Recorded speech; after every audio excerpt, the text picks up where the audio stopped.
kept under control in the world, it also possesses another feature which supports metallurgy.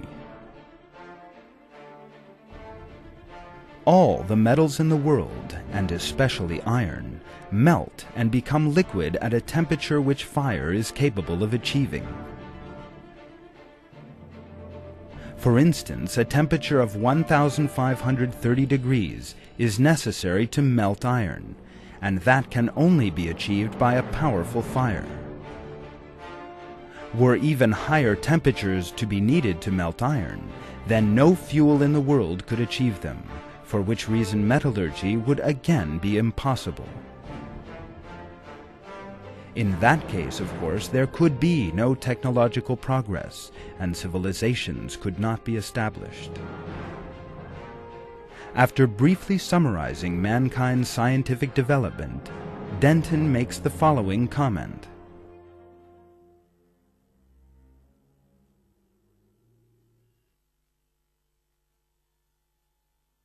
But although the journey was long, the evidence increasingly suggests that the end was never in doubt, that we followed a path already charted to an end foreseen, and that our success was not in the least a matter of contingency.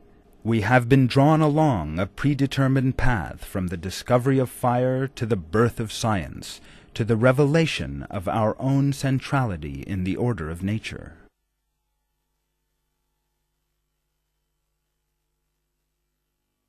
The truth expressed by Professor of Biochemistry Michael Denton in scientific terminology is the truth learned from the Quran by every believer.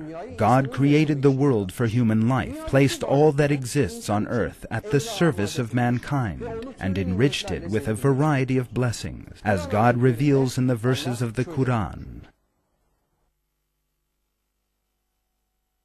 God is He who created the heavens and the earth, and sends down water from the sky, and by it brings forth fruits as provision for you.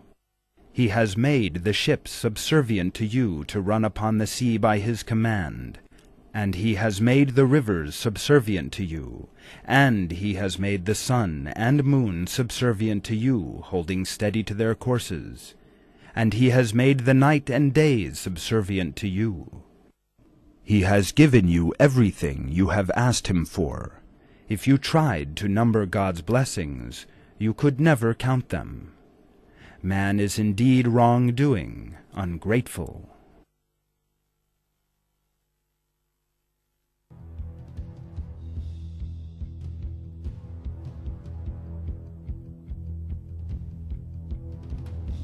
What we refer to as the marvel of technology is actually the blessings created for man by God.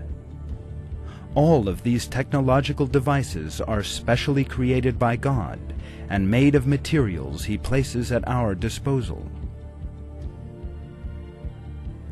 Human beings shape these materials by using the body, senses, intellect, and innovative capacity He gave them.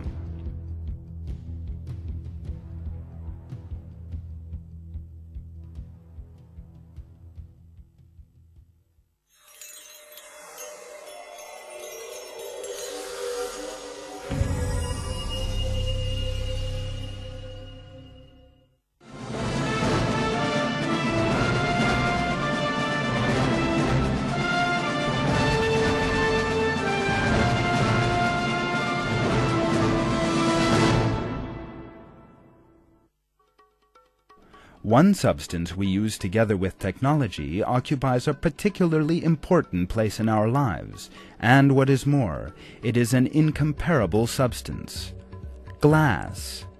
From the time it was first discovered to the present day, the varieties of glass have constantly increased, and as its range of uses has broadened, it has become an indispensable consumer commodity. This important substance is used in the construction, automotive, drinks, food, pharmaceutical, electrical, electronic, and a great many other sectors.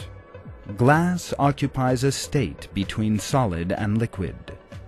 Silicon, in other words sand atoms, combine in an irregular manner with calcium, potassium, magnesium, and sodium atoms.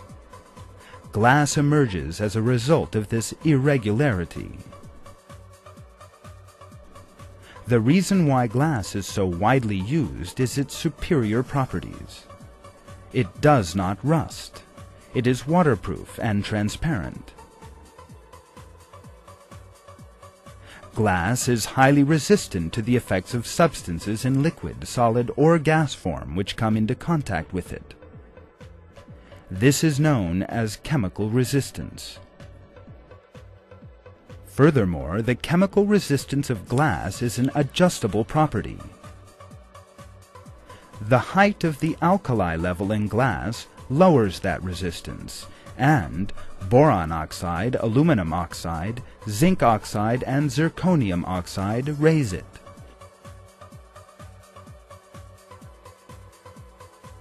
Thanks to this property, a great many corrosive and destructive chemicals can be stored in glass containers. The mechanical properties of glass are also miraculous. A number of special methods can be employed to raise its resistance to very high levels.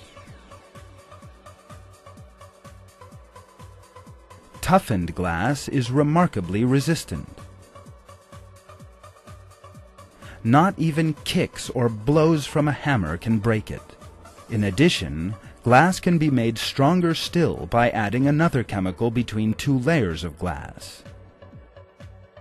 The interesting thing is that this method was discovered right at the beginning of the automobile age.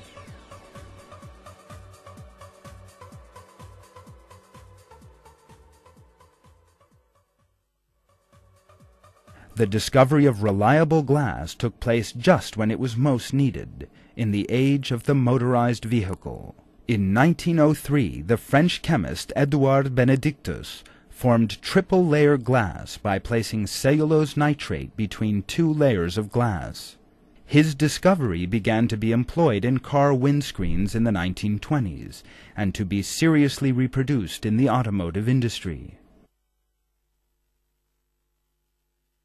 Glass has yet another important property, one which makes it so important in our lives.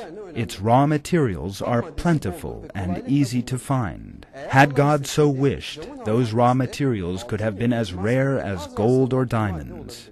In that event, we would have been unable to make as much use of it as we do. Just like iron and fire, glass has also been created for human beings and placed at their disposal.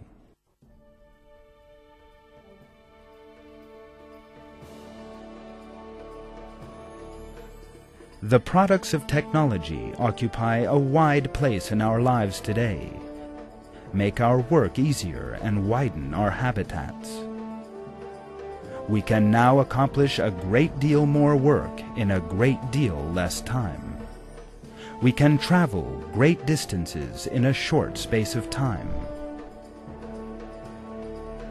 Present-day technology is of course a product of the levels which human intelligence and ability have reached. However, there is one fact which must never be forgotten. It is God, the Lord of all the worlds, who gives mankind these materials, essential to the production of technology, and most important of all, the intelligence and ability to make use of them. Every person aware of this truth must know that all the products of technology are, in fact, blessings from God. Most important of all, he must give thanks by using them in such a way as to earn God's good pleasure. In the verses of the Quran, God reveals that the earth and the whole universe have been specially created for mankind.